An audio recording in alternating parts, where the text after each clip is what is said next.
Hey man, say man, what are we about to do, babe? Go look at our first venue. I think this is the one. No. We're going to check out some venues today. Stay tuned. We're going to document this journey. We don't know what's to come for this wedding, but whatever it is, we're going to document it. It is. All right, what's the name of this venue? Where we at? The Penthouse at Hyde Park. Penthouse at Hyde Park. All right, stay tuned, y'all.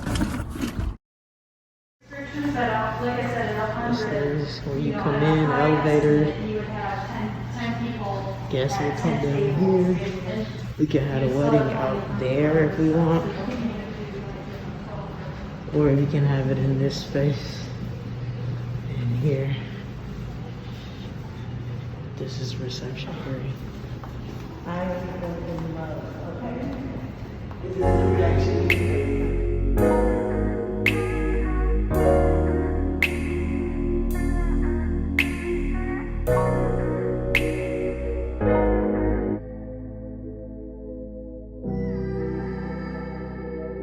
Y'all, this was a duplex suite, which means that it had 2 levels. I forgot to get the bottom, but it pretty much looked exactly the same. It had like an open area space like this with a TV, and it also came with a bathroom, just like this level did. We really, really like this a lot.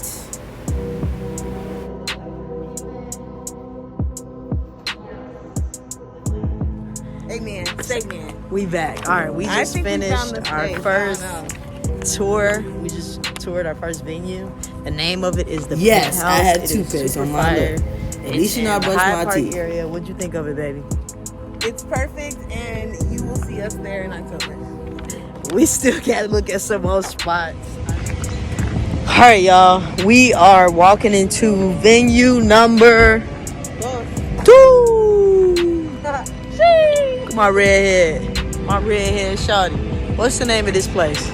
City View Loft. City View Loft. But I don't see no city in sight. So Yeah, we don't see no city in sight. it's giving So far, industrial. it is giving industrial. You know what? We gonna rate these venues. So Last one was a 10 out of 10. last one was 10 out of 10. We'll see what this one is. So people know. People want to get married in Chicago. We gonna help y'all out.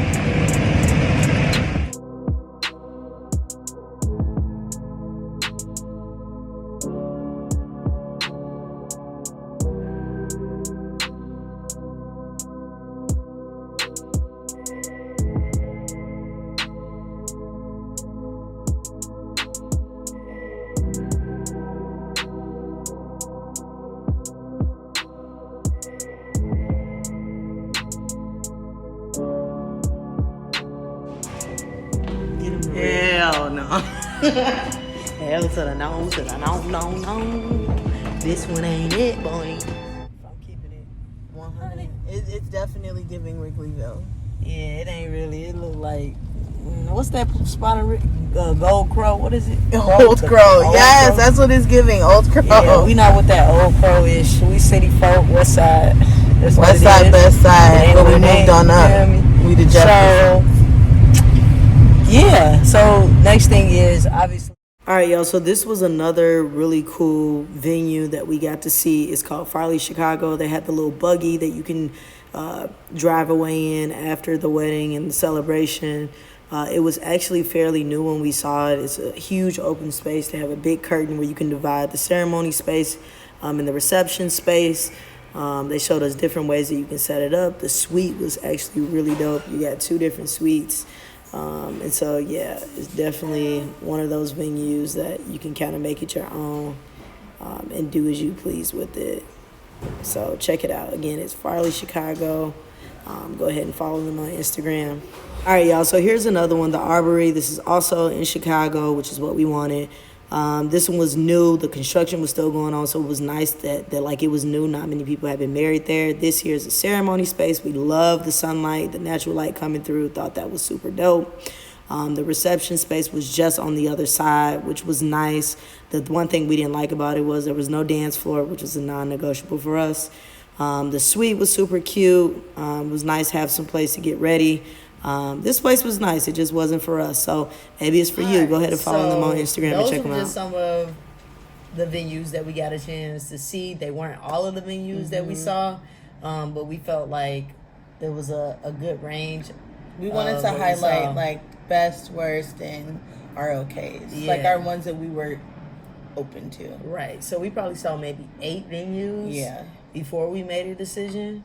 And we started looking, literally, we gave ourselves maybe a month after the proposal. And we started just shopping around, looking for venues.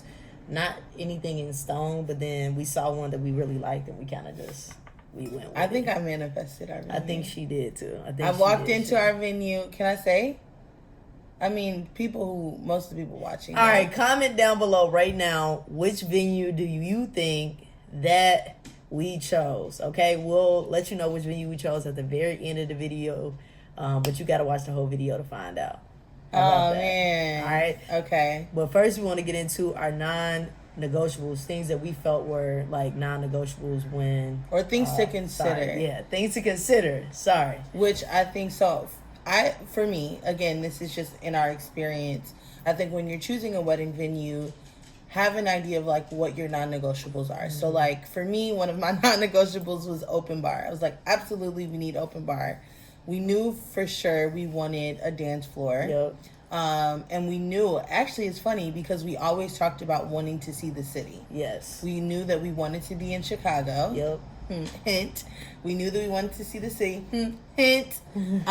We just wanted it to feel like a Chicago love story. So definitely Skyline. Definitely in Chicago. So Yeah. those were our non-negotiables. Dance floor and open bar. Yep. It's funny though because when we talked about what we wanted our venue to feel like, we started with like we wanted a lofty vibe. That was a non-negotiable. We did. That we start wanted with it to feel lofty and like kind of rustic. We did. And then in looking, we realized that our idea of where we wanted to get married completely changed. It did. After we saw the one. The It one. did, it You get it? You got to give it away. So that would be our first thing to consider is like your non-negotiables. Yep.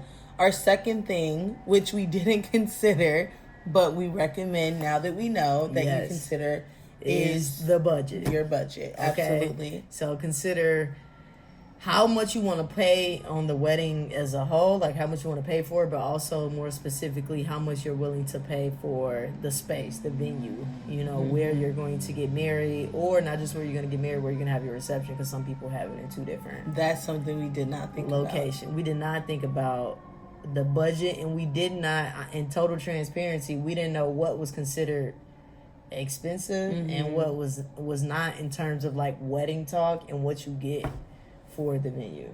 So, yes. So with I think setting a budget is crucial. I think, in considering your non-negotiables, it allows you to consider what your budget is. And if you're willing to even budge on the budget. So I knew that for me, I was willing to really invest in a venue, invest in food. Damn, I feel like that's everything. We were willing to invest in our food, our photographer, and our venue. But I think you're setting your budget and talking to other people that have gotten married. Again, this is like post-COVID. I say that lightly, post-COVID. Yeah. And so inflation is obviously a thing, and prices are so expensive. And they're only going to go up from this point. Yes, but you can get everything that you want within your budget. Yes, because you can. our best friends just got married in April, and they got a lot for their a money. really They good did. price. They did. We'll have to maybe bring them on the channel one day. All right. So the next thing that we feel is important to consider it was our Your guest count. list. Yeah. Yeah. And I don't think we considered that either when we made the decision and fell in love with our space. But we knew that we would figure it out and work it out. I think initially when we were dating, I was like, oh, our wedding about to be huge, like 300 plus people, like all that. But so many people come in and out of your life, you know what I'm saying? And that number can increase or it can decrease. Or you may want 300 people or no 300 people, but may not want, like for me, I was like 50 Yes, you people. And that's She it. was. I wanted it to be very private. She was. I'm And telling you. intimate. So if you got an invite, you better thank me. 'Cause she really did not want a lot of people. So yes, considering your guest count, like Mm-hmm. we actually, it's funny, that was one of the first things that we did because it was just Yeah, it was for exciting. It was fun, like, yeah. who's gonna come to our wedding? So we made a guest list, and it initially we were like 100 people, Mm-hmm. and then I think we were like, no, but what about so and so? So Yeah. we're up now to 135, and I think when you're considering your guest count, you need to consider the venue as a whole. So for the venue that we chose, it holds up to 175 people, but the issue comes in is when you reach 150, I believe, Yeah. that you lose a dance floor, right? Right. And so again, coming back to our non-negotiables, like that was something we knew that we absolutely wanted, Yep. and we were like, okay, at 150, like you can't have a dance floor, but even at 140, it gets kind of tight in there Yeah. because of the type of tables that are in the venue. And so, yes, I guess considering your guest count, and yeah, I don't know. For sure. Some of the other things that we think people should consider is location, because prices are very different from getting married in the city versus getting married in the suburbs of Chicago or just surrounding, other areas in Illinois. It's just very different. Taxes are different. That's one. You're in a different county. And it's just expensive to get married in Chicago. That's what it is. And we talked about inflation, and it's only going to go up.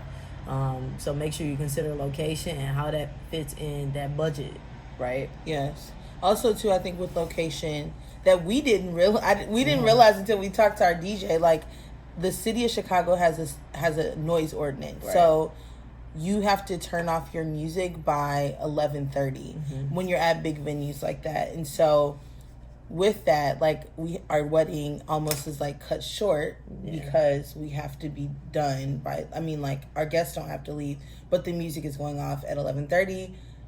I mean, who's gonna stand around and just talk with no music, right? So like our wedding is essentially ending at 11:30. So that's another thing to consider. At our friend's wedding that we went to in April, I think we went until like 1 a.m. Yeah, you it know. was late. So, I mean, I guess it depends on where you're getting married, and if you're like, I'm a person who wants a late wedding. I knew for me, I was like, it's okay that it ends at 11:30 because I'm trying to go to the club and pop bottles. You know, who knows? We'll see, but we'll see. But yes, that's definitely one to consider. And then our last big one, which I feel we could go on for hours about this, are the what? The perks. The perks of your right? venue. So what we would put under like that umbrella of perks would be things like she said, hours, right?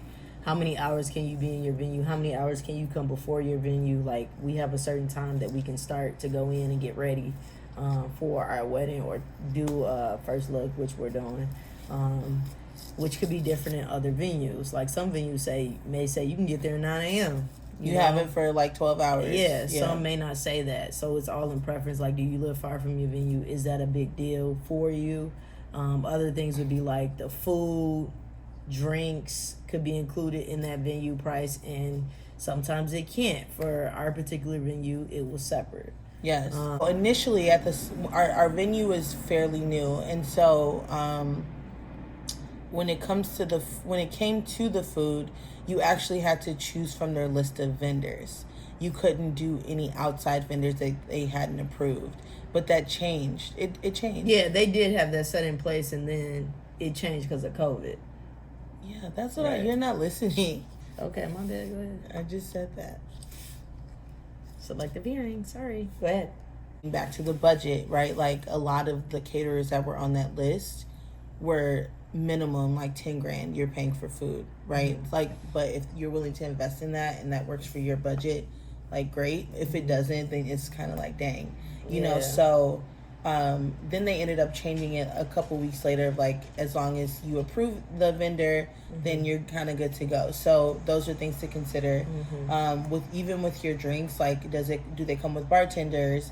Is there a drink package? Adding on, like, are you allowed to even have open bar? Because some don't allow open bar, some do. Right. Thankfully, ours does. Yeah. But there's a no shot policy. Which is lame. Lame. We didn't even know that, but it's But okay. we still about to take shots, so I'm not even worried about that. Yeah. So I guess considering your food and drink, if their vendors fit within your budget, if you have to get vendors approved, all of those things. And then our last one, if it includes like a planner or decor, because some venues do. Yeah. So that's kind of like the big stuff for us in terms of venues. Another thing, just kind of off the topic of venues, is in navigating this whole wedding planning process is so important just to revisit this stuff like often, right? So nothing slips through the cracks, and finding a good planner who doesn't allow that to happen, and also finding space to date one another, right? Because wedding planning can get very stressful in moments, which we learn, but it could also be very fun in moments, right? Yeah. So that's it for this video. Thank y'all for tuning in. We really appreciate y'all. We hope to continue to build this Kimco Crew family, and y'all keep checking us out. Stay tuned for the next video. Peace.